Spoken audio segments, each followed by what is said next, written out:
Bah j'en sais rien.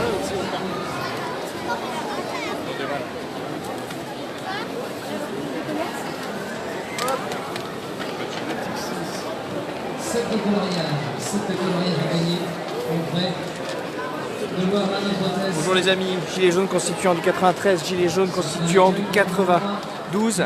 On est venu, vous voyez, on remonte un peu au-dessus là, devant le Crédit Agricole, voilà, le stand. On y est bien. Voilà, dénoncer la spéculation alimentaire avec la filiale Amundi. Tu peux aller montrer les symboles? Tout à fait.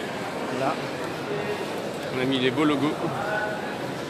Amundi, filiale du Crédit Agricole qui spécule à tout va. Voilà, Lixor, Société Générale. Pareil. Et là-bas, Natixis. Voilà, on est venu demander une question simple, on va aller demander au stand, on va les perturber un peu. Vas-y, montre-moi là, s'il te plaît. Ouais. Voilà, ça c'est la hausse des prix agricoles depuis les années 65 jusqu'à nos jours.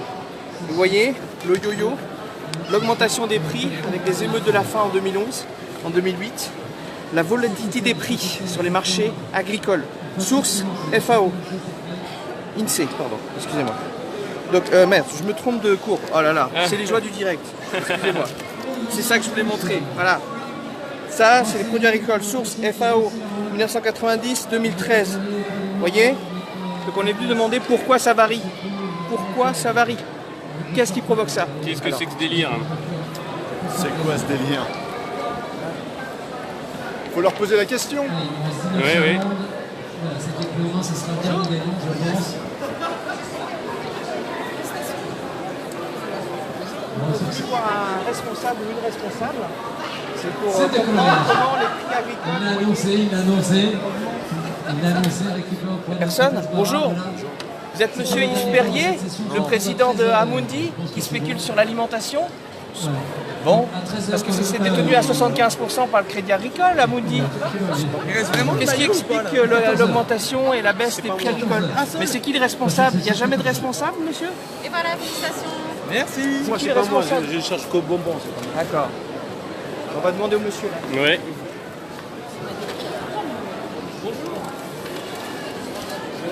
Je cherche un responsable là, du Crédit Agricole. Parce que Amundi, filiale du Crédit Agricole, détenue à 75% par le Crédit Agricole, spécule sur l'alimentaire, entre autres. Alors vous voyez, les prix là de l'alimentation, ils augmentent. Ok, mais je ne peux pas vous enseigner, moi. Donc il n'y a pas de responsable. Sur le stand du Crédit Agricole du Salon international de l'agriculture, il n'y a aucun responsable. Calmez-vous, tout va bien. On vient demander des comptes, il n'y a jamais Je vais personne. pas faire passer la foule. Calmez-vous. Bah oui, j'attends. Merci.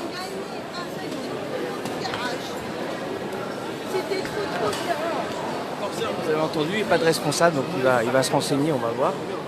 Mais c'est quand même aberrant, il est 13h. On est au Salon international de l'agriculture. Hein, on est devant le Crédit Agricole, il n'y a pas un responsable qui peut répondre à nos questions.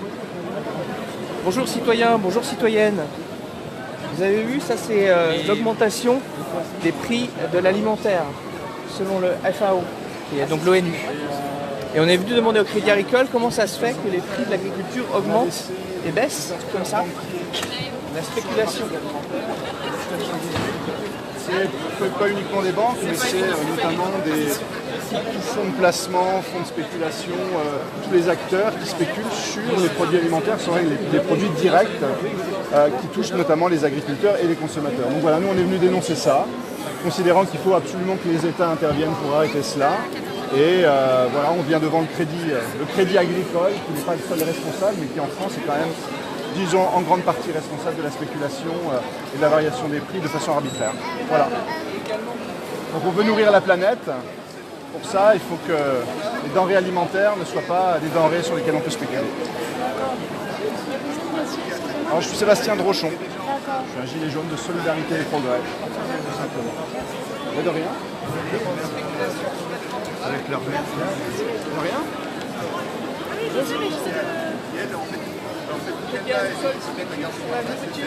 C'est pas leur métier. Ils devraient aider les agriculteurs à s'en sortir.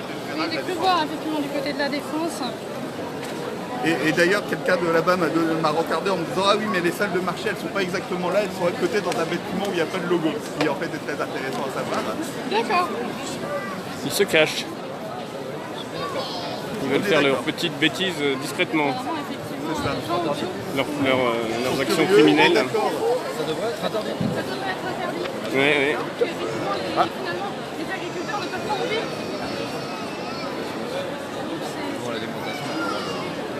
Il y a un agriculteur qui se suicide tous les 2 jours.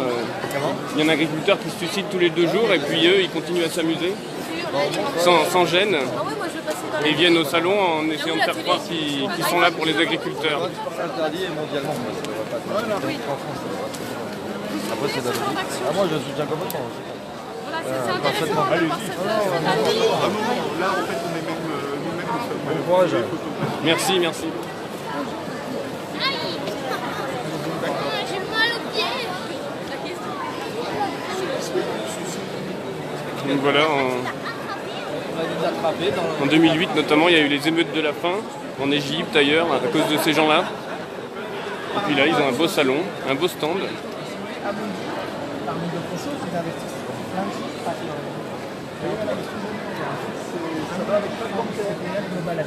Désolé, c'est en anglais. C'est basé au Luxembourg. Donc ça, c'est un premier problème, c'est l'évasion fiscale par le Crédit Agricole via Amundi, présent donc au Luxembourg. Et ce qu'ils proposent aux gens, enfin pas à vous et pas à moi, hein, à des spécialistes financiers, à des fonds d'investissement, c'est d'investir à la hausse ou à la baisse sur les marchés agricoles. Mais attention, c'est pas acheter des actions et des obligations dans les entreprises agricoles. C'est spéculer sur les taux des marchés. Et du coup, ça perturbe, ça parasite, en fait. Et du coup, la conséquence, c'est ça. Vous voyez, ça, c'est l'évolution de l'indice global des prix alimentaires, 1990 à 2013. La source, c'est FAO, Organisation mondiale de l'ONU. Et vous voyez, il y avait, on va dire, une relative stabilité. C'est un indice, hein, une relative stabilité, même si c'était déjà variable. Et depuis les années 2000, où on a dérégulé en fait les marchés financiers, où on a dérégulé le marché agricole, dans lequel tout le monde peut y aller, dont les financiers. Regardez, ça a créé des émeutes de la faim. Donc on était venu dénoncer ici, alors pour ceux qui sont en train de filmer là, cette dame ne sait pas plus, elle est, comme vous disiez, prestataire, hôtesse d'accueil. Donc vous n'êtes pas du Crédit Agricole, vous ne connaissiez pas Amundi avant. Non, pas du tout. Et on vient demander à un responsable, on lui dit ils sont tous en pause, ils donnent des récompenses. Et il n'y a aucun responsable qui veut venir alors qu'on est là au Salon de l'Agriculture en train de dénoncer cette spéculation sur l'alimentaire. C'est quand même fou, je trouve ça fou. Donc Amundi détenu à 75% par le Crédit Agricole. Et il faudrait rajouter à ça la Caisse d'épargne qui détient Natixis qui fait la même chose. Et il faudrait rajouter à ça la Société Générale qui détient l'Ixor qui fait également la même chose. Alors après, quand on va plus loin, spéculation sur l'alimentaire, spéculation sur l'immobilier, spéculation sur un certain nombre de choses, pension, assurance vie, etc. Excusez-moi d'être un peu choqué, aucun responsable du Crédit Agricole, du coup on est libre de pouvoir informer le public des actions du Crédit Agricole. C'est une bonne nouvelle. Expliquer ce qui se passe. Comme on dit, Voilà, c'est ça. crack bancaire, ça rime avec crise alimentaire. Vous êtes arrivé après. Absolument, ça, ouais. Voilà. cette dame. C'est pas de l'abstraction quand les pas une banques, abstraction, c'est réel. quand les banques font des cracks bancaires, c'est les compte gens à- qui se retrouvent sur la paille. On se compte à des millions de victimes aujourd'hui de la spéculation sur l'alimentation. Et ça, c'est la première des choses à cesser avant toute chose. Du coup, c'est le premier juste une gestionnaire honte. d'actifs européen. Et parmi ce qu'ils font, c'est entre autres spéculer.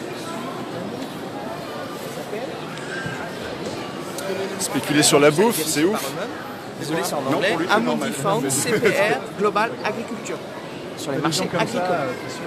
D'accord. Vraiment sur quelque chose de concret. Là, pour l'instant, personne ne peut vous répondre. Ben, voilà, exactement. Il n'y a pas. On est là depuis possibilité, 10 minutes, un quart d'heure, avec une banderole qui incrimine clairement le Crédit Agricole et aussi la Société Générale et la Caisse d'épargne. D'accord. Il y a deux prestataires qui n'ont rien à voir avec le Schmilblick, qui ne savent même pas que Amundi existe. Et ils nous disent, on a prévenu les responsables, mais ils sont en pause, ils ne viennent pas. C'est quand même aberrant. Mais ce qui est top, c'est qu'on va pouvoir parler aux gens. Regardez, les gens sont là, ils sont en train de regarder, ils sont en train de questionner. On a discuté justement avec des gens qui étaient tout à fait d'accord avec votre action et qui trouvaient ça tout à fait légitime. Surtout quand on sait qu'il y a quand même des agriculteurs qui se suicident tous les 2 jours. Un agriculteur tous les 2 jours. C'est une hécatombe dans le milieu de l'agriculture. C'est une hécatombe. Donc à un moment donné, soit on en reste au niveau des conséquences et on nous pond des lois comme la loi Egalim, agriculture et alimentation, qui est sortie là au mois de mars, où on nous explique, en tout cas, Édouard Leclerc nous explique, entre autres, qu'il va augmenter le prix du Nutella pour mieux payer ses producteurs de fruits et légumes. On se fout un peu de notre... Voilà, j'ai pas besoin de finir ma phrase, on a compris. Soit on va aux causes. On a un système financier qui est détenu par une clique, une caste, une oligarchie financière qui a tout dérégulé. Je vous donne un exemple dans le domaine agricole. En 1973, les États-Unis permettent aux banques d'arriver sur les marchés agricoles. Avant, il y avait les producteurs et les commerçants. Les banques sont autorisées à partir de 1973 aux États-Unis. Dans les années 70-80, on fait sauter les lois un peu partout en Europe qui permettent aux banques de le faire. Deuxième étape, 1998. Ce n'est plus simplement les banques, c'est tous les acteurs financiers. Fonds d'investissement, comme BlackRock, des gens qui n'ont rien à voir avec l'agriculture, qui sont autorisés à aller sur les marchés agricoles. Et donc, si on a ça en tête et qu'on regarde cette courbe, corrélation ne veut pas dire cause en science. Mais j'ai tendance à voir que cette dérégulation des années 70 et surtout de 1998, où tous les acteurs financiers ont le droit d'aller sur les marchés agricoles et de spéculer sur tout et rien, vous voyez, il y a 2 choses qu'on constate. Une augmentation du prix des aliments. C'est un panier de différents aliments, blé, soja, maïs, etc. Et aussi une variabilité. Qu'est-ce qu'on sait? Un spéculateur, il gagne de l'argent, pas forcément sur une hausse ou une baisse, sur le fait qu'il va parier à la hausse ou à la baisse, donc il a besoin de variation dans un domaine très important qui s'appelle l'agriculture, l'alimentation. Donc c'est un problème, c'est un parasite financier. Et cet exemple dans le domaine agricole, il est vrai dans plein de secteurs, dans l'immobilier. Tiens, regardez. Voilà. Ça, c'est la même chose. Alors à chaque fois, c'est un peu vite, mais là, avant, la source c'était le FAO, de l'ONU. Là, c'est l'INSEE, source officielle. 1965, à nos jours, le prix de l'immobilier à Paris et en France, en rouge à Paris, en bleu en France, on voit, on va dire, une relative stabilité, j'ai bien relative, c'est un indice 100 à 150, jusque les années 90. Et regardez encore une fois, l'augmentation de l'immobilier, surtout la variabilité des prix. C'est la trace d'une spéculation derrière, la spéculation sur l'immobilier.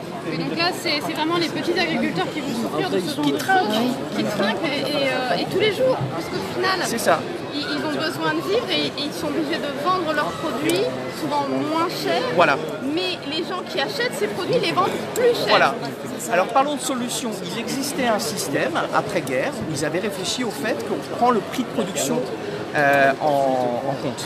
C'est-à-dire chaque année, les différents acteurs du monde agricole, les agriculteurs, les coopératives, les distributeurs, les transformateurs, se mettaient d'accord sur un prix, ou en tout cas entre un plancher et un plafond, où il pouvait y avoir une variation, mais relativement ténue, qui assurait qu'au minimum, le coût de production était pris en compte, filière par filière. On a fait sauter ça aussi. C'est la fameuse loi de modernisation de l'économie de Bruno Le Maire, quand il était ministre de l'Agriculture. C'est la fameuse loi Egalim qui, elle, ne crée pas ça, mais qui ne change rien à cette donne-là, parce qu'on a considéré les marchés agricoles comme un marché comme un autre. Et du coup, conséquence, en amont, le producteur et les producteurs ne vivent pas de leur travail. Un agriculteur sur 2 se suicide. C'est des suicides parce que c'est des gens qui mettent leur identité, leur personne dans le travail. Un tous les 2 jours, pardon, excusez-moi. Un agriculteur tous les 2 jours, merci monsieur, tout à fait, exact. C'est des gens qui bossent, qui mettent le cœur à l'ouvrage et ils s'en sortent pas. La plupart, à la moyenne, c'est 350 € de revenus par mois. Donc ça, c'est en amont. Et en aval, le consommateur. Le consommateur, il n'a pas vu en fait en quoi cette concurrence libre et non faussée sur les marchés agricoles, cette dérégulation, a profité au prix. Le prix du beurre, il augmente, le prix du lait, il augmente, le prix des confitures, il augmente, etc. etc., etc. Tout le système, dans tout le système, finalement, celui qui trinque, c'est l'agriculteur et le consommateur. Voilà. Si je comprends bien votre Parce que le logique. parasite financier, c'est lui qui prend tout. Et rajoutons un élément pour que les gens aient ça à l'esprit, qui regardent après par eux-mêmes, qui vérifient par eux-mêmes. J'ai discuté ces derniers jours au sein de l'agriculture avec des syndicalistes agricoles. J'ai discuté avec des agriculteurs. J'aurais demandé sur les coopératives, parce que dans la loi Egalim, que a pondu le gouvernement Macron, il y a l'idée que les agriculteurs s'organisent mieux en filière, qu'ils soient plus forts, sous forme de coopératives, qui négocient avec les distributeurs plutôt que l'agriculteur tout seul face aux distributeurs. Très bien. J'aurais demandé ces coopératives, est-ce que c'est une solution? Ils me font. Voilà ce qu'ils font. Pourquoi ils me disent? Mais la plupart des coopératives, ils spéculent en bourse sur ces marchés-là. Les grosses coopératives, pas la coopérative du coin, on est d'accord. Mais les grosses coopératives sont devenues des financiers qui ne sont plus au service des producteurs, des gens qui normalement sont les adhérents de la coopérative. Donc on a dénaturé la coopérative elle-même. Vous avez raison de parler d'un système que nous on appelle un système oligarchique parce que c'est une petite caste. Un dernier exemple, et peut-être après on pourra aller discuter avec je vais dire les passants, mais oui c'est les passants aussi. Un dernier exemple sur cette question de la spéculation et de l'agriculture, c'est le fait que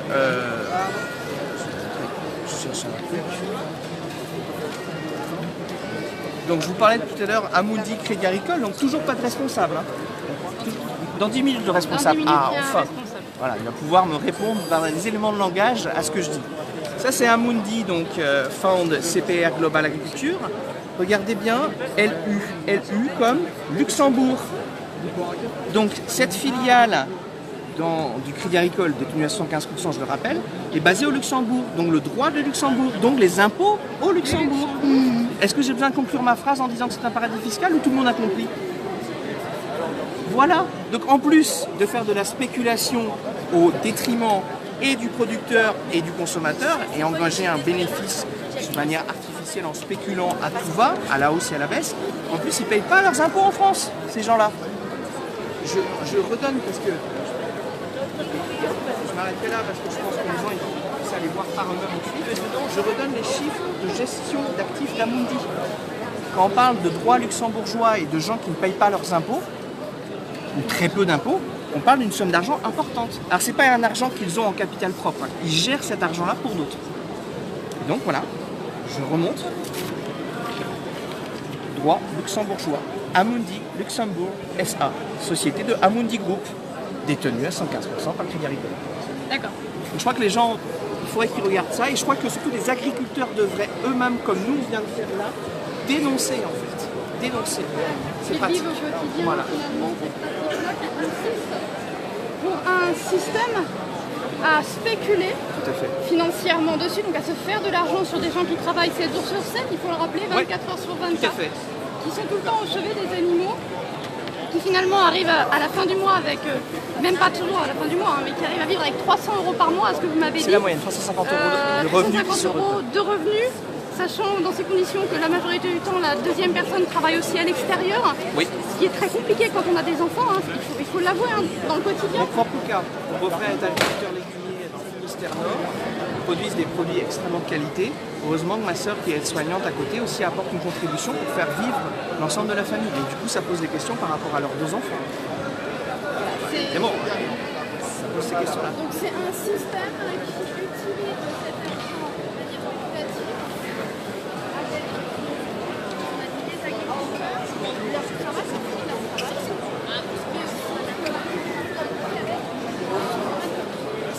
C'est-à-dire c'est pas on va payer.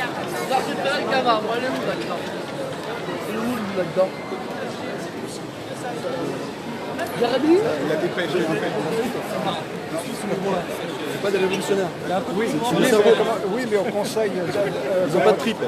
Oui, mais d'accord, mais comment dire, parce qu'ils ont aussi un membre pendant le commission, comment dire, alors non, mais parce que même si ils doivent sortir, oui, tant mieux en fait.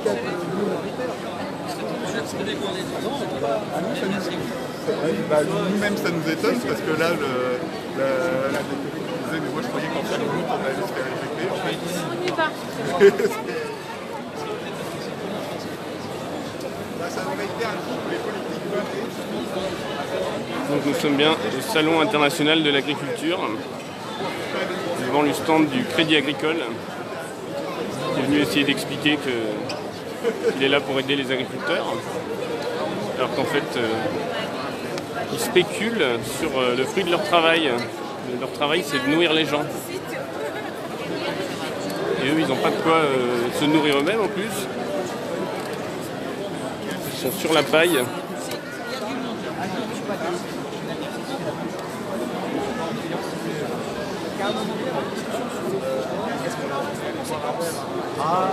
D'ailleurs, qui avait l'air un peu bizarre, même de l'extérieur. Et en fait, le gars nous dit qu'est-ce que vous êtes venu faire là? Parce qu'on nous voit avec notre gilet, forcément. On lui explique. Et il dit c'est vrai que moi en 2000, j'étais dans ce commerce-là.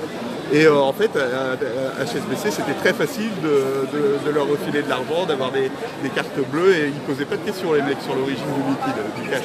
Parce que les mecs s'amenaient avec des grosses valises de cash. Et donc là, vous êtes sur le Crédit Agricole. Alors Crédit Agricole et Société Générale, parce qu'ils ont tous les deux une filiale. C'est Amundi pour le Crédit Agricole et c'est Luxor pour la Société Générale, qui spéculent en fait sur l'alimentaire. L'autre chose à savoir aussi, c'est qu'Amundi, jusqu'à récemment, c'était aussi le régime social des indépendants. Dont on sait aujourd'hui, il y a eu beaucoup d'indépendants qui ont attaqué ce régime social. Le RSI. Le RSI, oui. Et ce qui est intéressant à voir, c'est parce que en fait, je pense que les graphiques seront sur la vidéo. J'ai un collègue qui est là, qui a les graphiques de la Banque mondiale. Bon, ça date de 2011, mais c'est quand même intéressant à voir.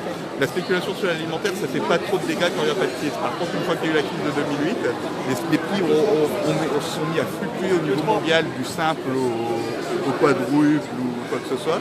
Et en fait, c'est le moment où il y a eu où ça a commencé à avoir des faillites en chaîne d'exploitation agricole, que ce soit en France ou ailleurs. Dans les pays du Sud, il y a eu des émeutes de la faim.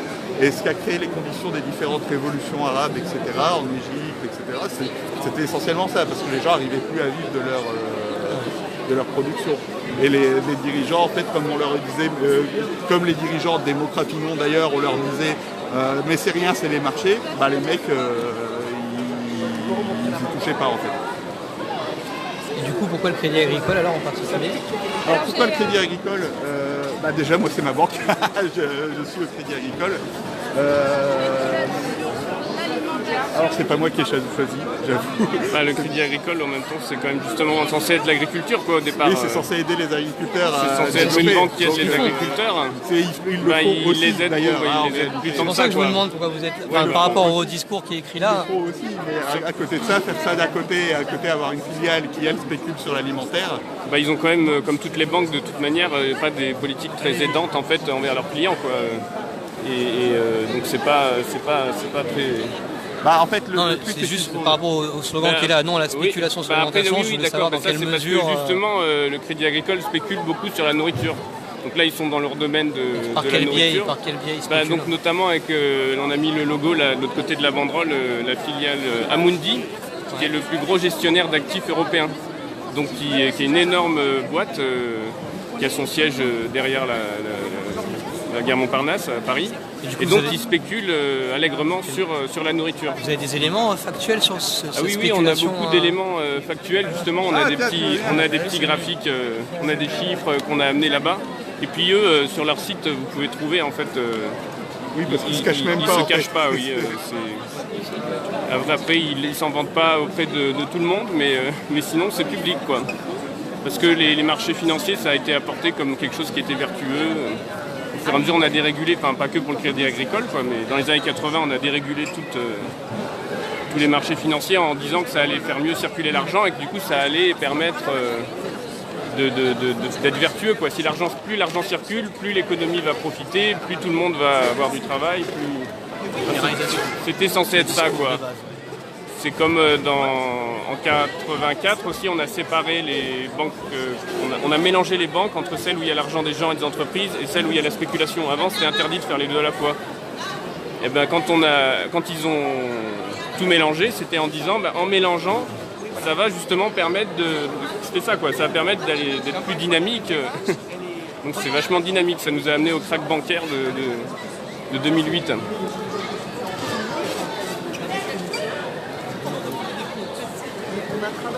Moi, je suis professeur d'histoire, je n'ai rien à voir avec la question agricole. J'ai mon beau-frère qui est agriculteur. vous-même ne connaissez pas ça. Ça, donc on parlait à l'instant de la grosse filiale du Crédit Agricole Amundi, le premier gestionnaire d'actifs européens, donc qui spécule allègrement sur l'agriculture. C'est Asset Management. Asset Management, ah oui. Et donc leurs bureaux sont à Montparnasse 2, derrière Montparnasse. Donc si vous voulez aller devant le Amundi pour les dénoncer, n'hésitez pas à monter une équipe et à y aller. On y retournera sans doute, de toute façon, on ne va pas les laisser tomber. Et puis là vous avez l'Ixor, donc l'Ixor Asset Management, qui eux sont à la Défense, au niveau du siège de la Société Générale, les grandes tours effrayantes. Vous pouvez aller aussi là-bas, à la Défense.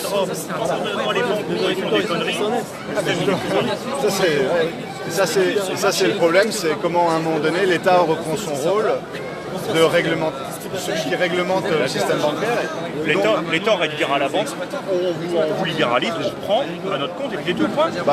On finance la dette que vous avez, le déficit. Au lieu de remettre de l'argent puis à dire allez-y, continuez ce que vous faisiez avant, reperdez de l'argent, on vous refinancera. Bah non. Bah là on dit, on rachète les banques. Nous ce qu'on dit c'est qu'il faut même séparer les banques.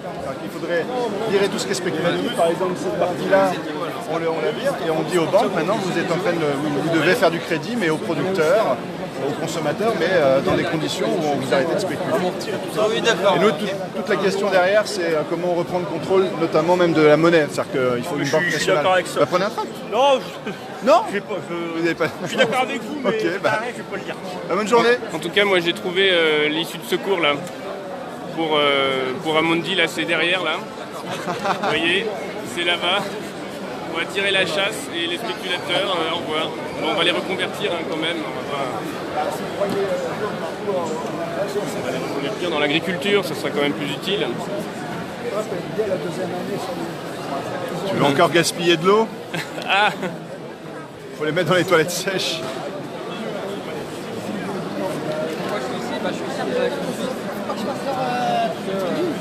Crédit Agricole, malheureusement comme d'autres banques, en fait, ils spéculent sur la nourriture. Il y a un fonds qui s'appelle Amundi. Donc en fait, Crédit Agricole a perdu de vue en fait, la nature propre de ce qu'elle faisait au départ, c'est-à-dire financer l'agriculture. Et maintenant, en fait, malheureusement, il y a eu une fusion entre les activités qui sont productives dans la banque avec la spéculation. Et donc là, via le fonds Amundi, elle spécule sur le denrées alimentaire. Je trouve ça scandaleux en fait. Voilà, c'est ce qu'on est venu dénoncer. Là, Crédit Agricole, c'est symbolique parce qu'on est dans l'agriculture, mais malheureusement, c'est un système qui spécule, et pas que Crédit Agricole. Alors aujourd'hui, qu'est-ce que vous essayez d'obtenir ce que vous êtes déplacé pour montrer Ce qu'on espère obtenir de toute façon, c'est une lutte de fond. C'est-à-dire que nous, ce qu'on propose, il faut séparer les banques d'affaires et les banques de dépôt. C'est-à-dire que les gens qui spéculent, on ne doit pas les renflouer avec l'argent des contribuables, l'argent des déposants. Et deuxièmement, il faut revenir à une banque centrale nationale. C'est-à-dire qu'il faut que l'argent soit sous contrôle de l'État, même sous contrôle citoyen. Si les gilets jaunes, on va même beaucoup plus loin. Il faut que ce soit les citoyens qui contrôlent l'émission de crédit, l'argent, la création de l'État. Là, en ce moment-là, je pense que vous êtes en train d'attendre un responsable de santé. Alors j'aimerais bien, je ne sais pas si les responsables veulent le faire. Là, vous voyez, le responsable, je ne sais pas s'ils veulent nous parler, je sais pas. On dirait pas, le responsable, ils nous ont dit que les responsables, lui, n'étaient pas là. Ils sont en pause, prolongés, comme par hasard, au moment où on arrive. À voir les responsables. Voilà, malheureusement, ils ont parti manger. Ils ont très faim, spécialement aujourd'hui, là. Alors, si ils sont là, est-ce que vous essayez, est-ce que vous pourriez aller jusqu'à la responsable? Voilà donc le stand du Crédit Agricole. Pour ceux qui viennent de nous rejoindre, donc, nous sommes au Salon international de l'agriculture pour dénoncer la spéculation du Crédit Agricole, notamment via sa grosse filiale Amundi, qui spécule sur ce qui est nécessaire pour nous pour vivre.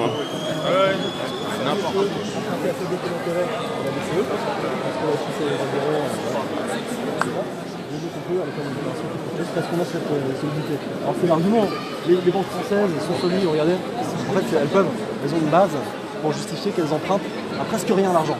Elles l'achètent à presque rien. Et avec, elles jouent. Est-ce que ça vous intéresse qu'on discute plus tard, qu'on prenne votre numéro? Je sais pas quoi, parce que je m'intéresse à ouais, voilà.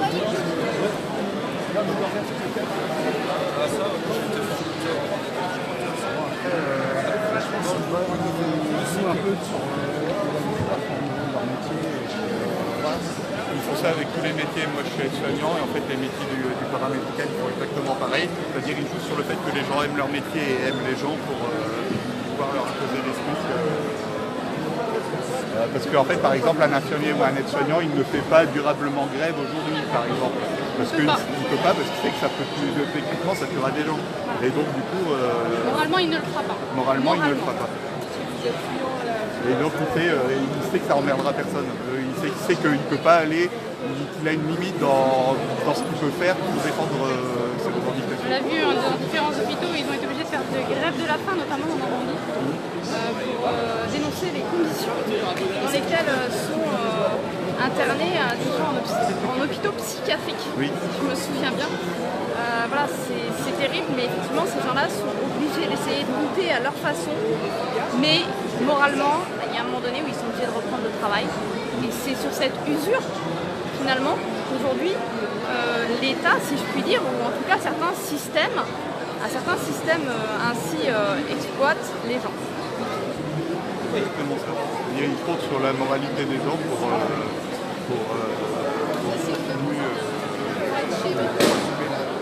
donc c'est par là la Amundi, un groupe de chiottes. C'est autant en tant que la population en veut quand ça marche pas.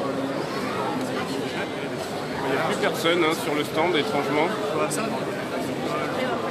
Plus personne. Ça c'est pas mal ça. C'est des gens souvent ils ont déjà créé la sonnette d'alarme. C'est-à-dire ça marche pas pour eux. Les entreprises qui font des bénéfices. Ah. Mais pourquoi on est venu dénoncer ça? Parce qu'à un moment, Crédit Agricole est la première banque des agriculteurs. Ils tirent une balle dans le pied des agriculteurs. Donc à un moment, ça suffit de dire oh, ils sont bien, nos paysans, ils sont bien, nos agriculteurs, on les accompagne. Fermé à Mundi. Vous retrouvez tous les infos sur cette page Facebook-là. Oui. Ok. Et bon, le problème, j'aime pas trop, moi, être sur Facebook. Très bien, on ne filme pas les visages. Parce que voilà, Hein? Rien à voir, professeur d'histoire. C'est bien. Mais on s'est informé, on ne sait pas sans banque nationale. On a regardé ça, on a eu une information en disant allez voir dans Mundi. Largement, toutes les banques posent problème et c'est elles qui contrôlent l'État. Là, c'est donc, pour ceux qui ne l'ont pas encore vu, ça commence à se connaître, mais la charge de la dette, 41,2 milliards de taux d'intérêt qu'on a payé en 2018 d'intérêt aux banques. 80 à 120 milliards d'évasion fiscale. 41,2 milliards sur un budget de 240,5 milliards. Les éléments de la fin. Donc il faut que l'État puisse à nouveau emprunter, créer lui-même sa monnaie, renationaliser la Banque de France pour ne pas dépendre de fous furieux de financiers. Et puis on va remettre ces fameux financiers au pas. Qu'est-ce qui s'est passé dans les années 2000 au niveau européen, avec les gens? Oui, la banque à laquelle l'État pouvait emprunter auprès de la Banque de France à taux zéro. Et donc c'est ça qu'on dit, voilà, ça fonctionnait ce système, puisque l'État finalement avait très peu d'intérêt de dette, il y avait très peu d'intérêt à payer. Et donc aujourd'hui, il y a un chantage à la dette. Le président Macron l'a dit dans sa lettre, il a dit voilà, il faut payer les intérêts de la dette. Vous vous rendez compte, on paye 50 milliards, 60 milliards par an, juste en intérêt. 41,2 milliards. On doit de l'argent aux banques privées auxquelles on a emprunté. On doit de l'argent, mais pourquoi on a emprunté? Pourquoi on a emprunté? Parce qu'avant, on pouvait emprunter directement à la Banque de France à taux zéro. Et après, il y a eu une interdiction dans les années 80. Et du coup, maintenant, l'État est obligé d'aller ce qu'on appelle sur les marchés secondaires. Bon, après, je ne vais pas rentrer dans les... Voilà. C'est quoi votre métier? Cette volatilité. Moi, je suis assureur. Je travaillais dans la banque aussi avant, mais je suis assureur. Je travaille dans l'assurance. Et après, la bourse de ma blesse, c'est qu'on avait fait des déficits et qu'on a fait de l'emprunt. Ouais, mais c'est pas une chose en soi, justement. Vous savez, mais on peut emprunter. Excusez-moi. En fait, c'est que 10% de ce qui est produit dans le monde qui est objet de spéculation. Mais c'est ça qui définit le prix, surtout pour les 90% autres qui sont consommés régionalement. Voilà, c'est ça que ça marche. 10% qui transitent. Et en fait, historiquement, on a... Il y a pas tout ce qu'ils fabriquent là, le blé par exemple. Ouais, il n'y en a que 10% qui est dans des énormes bateaux qui traversent les mers et tout ça. Et c'est ça qui fixe le prix pour les 100%. Est-ce que je vous filme, monsieur, ou vous voulez pas être filmé? Les questions sont tellement idiotes que... Non. Et historiquement, en fait, il y a une politique du stock. Vous voyez, on dit en fait, quand il y a des aléas climatiques, les gens n'ont pas mourir de faim, en particulier dans les pays fragiles. Et nous, ça va, la baguette, ce qui fait le prix, c'est le boulanger qui transforme, ça va. Et aussi pour que les producteurs, quand il y a trop de production, les prix ne s'effondrent pas. C'est super important, il y a une volatilité énorme. Donc il faut des stocks, ce qu'on avait historiquement. Et sous prétexte que c'était imparfait, parce qu'il y a eu une crise de surproduction, on a dit on arrête les stocks. Donc maintenant ça fluctue. Mais les stocks, c'est pas le truc qui pourrissait, tout ça, etc. Si, avec le lait, avec le beurre. D'accord. Voilà. Donc ils ont dit c'est pas bon. Au lieu de réformer, de dire ok, on va passer sur une production plus intelligente, tout ça. Donc changer le système. Arrêter d'embêter les agriculteurs et tout ça avec du machinisme à gogo. Non, au contraire, on les a encore plus endettés, mis en concurrence les uns avec les autres. Il y a la spéculation qui fait que les prix sont volatiles. Et ceux qui n'ont pas les reins assez solides au niveau de la trésorerie, quand les prix sont pas bons, ils se cassent la gueule et c'est les autres qui rachètent. Et la spéculation en plus favorise les écarts entre les prix maximales et les plus faibles. Ça accentue ces phénomènes-là.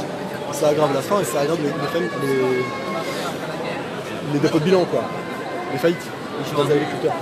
Reste avec ta fiche alors. Ah bah non, c'est à vous de la tenir maintenant là. À vous de la tenir, voilà.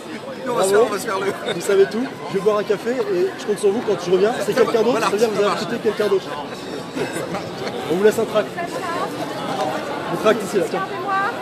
Voilà. C'est sur la dette de la France, mais c'est la même logique. Some shit. Merci. Ah, les gens sont intéressés. Hein. Les gens sont d'accord. Hein. On continue, on parle aux gens, c'est marrant. Ouais, c'est très bien. Il n'y a toujours pas de responsable. En plus, ils ont des questions, ils viennent spontanément. Ouais. Ils veulent comprendre. Ça, c'est bien, les gens veulent comprendre, absolument. Les producteurs, ils sont cantonnés dans la production. Tu vois, on leur dit, voilà, toi, tu mets autant de kilos d'engrais, tu mets autant de tel produit. Voilà. Et tu viens pas poser de questions à la coopérative sur comment sont gérées les choses, ou tu viens pas poser de questions à la caisse régionale du Crédit Agricole. Il y a juste un producteur. On les endette, et en fait, derrière, on crée la variabilité des prix avec la spéculation, ce qui fait qu'en fait, on leur a dit ça va bien se passer, et en fait, les prix s'effondrent. Et ils se trouvent en faillite, les mecs. C'est que les plus gros qui tiennent, qui ont les reins solides financièrement. Ils rachètent et ça participe à la même logique. Enfin, un système là, et les gens c'est pareil, ils comprennent pas les choses.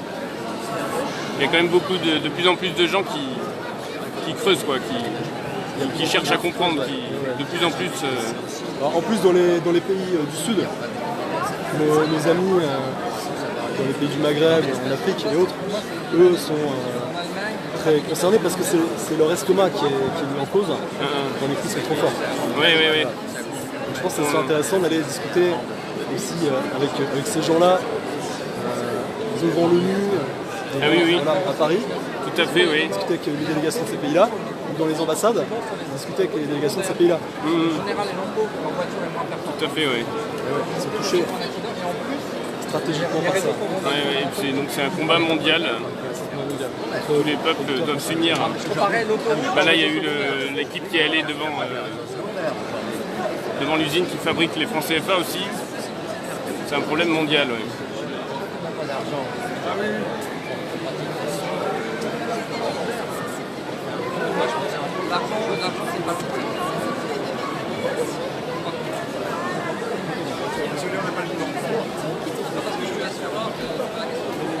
Non à la spéculation sur l'alimentation.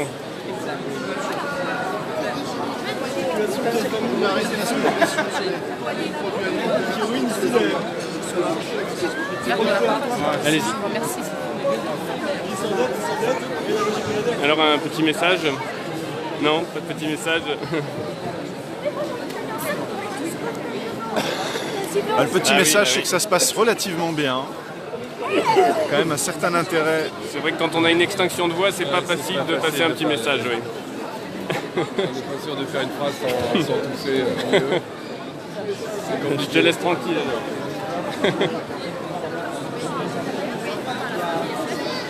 Tout simplement bien avant.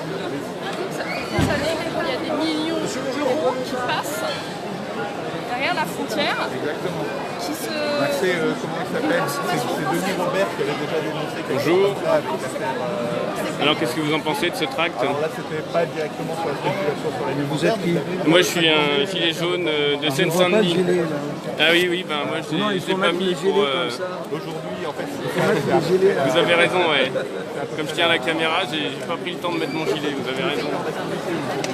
Voilà, on veut renationaliser la Banque de France, ce qu'on explique sur ce tract. Ouais, voilà, c'est-à-dire que l'État puisse de nouveau emprunter. Ça appartient à la France, non?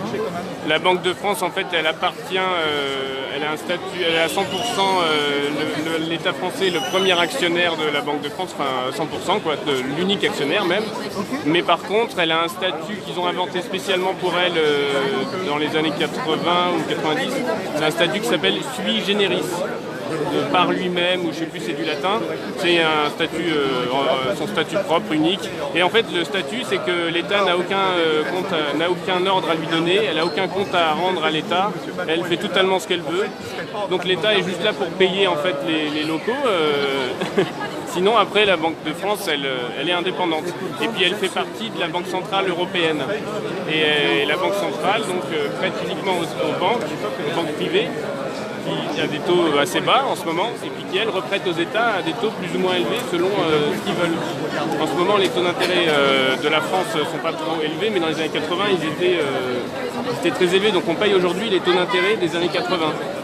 On a payé en 2018 41 milliards pour les taux d'intérêt. Vous avez des dettes, vous devez rembourser alors. Oui, sauf que ce n'est pas des dettes légitimes, quoi, parce qu'il y a des taux d'intérêt illégitimes qui ont été mis. Et en fait, auparavant, donc... l'État français pouvait emprunter à la Banque de France après-guerre, donc à bas taux d'intérêt. Les taux étaient en fait adaptés à l'inflation, les taux n'étaient pas trop élevés. Oui, mais pour faire en sorte que... Oui, mais vous ne pouvez pas annuler les dettes. Ben, le problème, c'est qu'on ne peut pas la rembourser en tout cas. On ne peut pas rembourser la dette. Ben, elle est tellement colossale en fait, la dette, que... vous ne pouvez pas la rembourser, quoi. Si vous prenez même au niveau mondial, c'est pas qu'un problème français, mais si vous prenez l'ensemble des dettes, ça veut dire quoi, l'État va faire un bankruptcy, comment on va pas pouvoir, il va falloir faire le tri, quoi, voir ce qui est légitime, ce qui n'est pas légitime, ce qui est remboursable, voir à long terme. Oui, mais si vous voulez... Non, mais comme vous êtes engagé en quelque sorte, vous devez honorer votre engagement. Eh ben oui, mais c'est pas possible. Même en coupant les gens en petits morceaux et en les vendant en détail. Ça dépend si vous vous engagez auprès des escrocs. C'est-à-dire que si aujourd'hui l'État s'est engagé auprès de banques, en fait ce qui se passe c'est que... Parce que peut-être elle n'avait pas le choix. Si justement, nous ce qu'on montre, c'est qu'on avait le choix dans les années 70-80. Oui, mais vous ne pouvez pas revenir en arrière. Si, parce que si... vous devez gérer maintenant comment faire, comment s'en sortir. La question qui se pose, c'est est-ce qu'on tue les gens en payant la dette, ou est-ce qu'on décide de préserver la vie des gens et on remet en cause une partie de cette dette qui, quand on la paye, ne profite qu'à une minorité qui n'en a pas spécialement besoin. Même je me permets de vous couper juste, messieurs, ça fait 1 heure maintenant qu'on est quasiment là, 45 minutes, toujours pas de responsable pour venir répondre à nos questions, alors qu'on incrimine le Crédit Agricole et la spéculation sur les matériels, aucun responsable qui veut nous voir. Ils ont été prévenus, il y a l'exposant... on va vous dire, allez dans les débats ils ont la trouille. Ils ont la trouille, ils ne veulent pas venir. Non, les grands débats, voilà, vous allez des responsables. Ils ont la trouille. Mais il faut qu'on intervienne. Voilà. Ça, est-ce que ça vous dérange qu'on vous filme ou pas? Pourquoi? Pour que vous disiez aux gens qui sont derrière leur écran, allez dans des conférences sur l'agriculture, etc., pour dénoncer Amundi. Ça, c'est excellent, ça. Aller dans des débats où il y a effectivement des banquiers, des gens qui représentent le Crédit Agricole, et posez-le les questions qui dérangent. Exactement. Et pourquoi les gens ils font pas ça? Est-ce que je vous filme ou pas? Demandez-leur. Non, moi je demande à personne. Moi je dis la logique, c'est d'y aller de l'avant et discuter et dialoguer. Vous y êtes prêt à le faire? On veut bien aller avec vous. Vous êtes d'où? venez d'où? Du 15e. Et ben voilà, on va travailler ensemble, on va rester en contact. Vous avez laissé vos coordonnées Nous, on fait ce genre d'intervention tout le temps. Ce genre d'intervention comme ça, comme on fait aujourd'hui, on le fait fréquemment. Mais il y a des débats qui s'organisent dans les mairies, il faut y aller. Il faut y aller absolument. C'est quoi votre prénom? Comment? C'est quoi votre prénom? Non, moi je décline pas, mais Est-ce que vous laissez vos coordonnées à Sébastien, avec qui vous avez discuté, et on fait ce genre d'opération ensemble? Il n'y a pas de problème avec la police ici, hein. On est là depuis 1 heure, on ne bouge pas. Donc tout va bien. Hein. Mademoiselle.